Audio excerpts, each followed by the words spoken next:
if you're experiencing audio desync issues on your PlayStation 5, follow these simple steps to troubleshoot and resolve the problem. This guide will help you get your audio back in sync with your gameplay.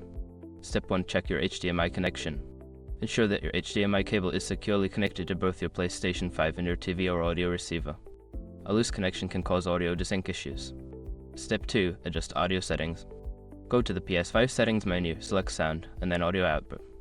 Make sure the correct output device is selected and adjust the audio format to see if it resolves the desync.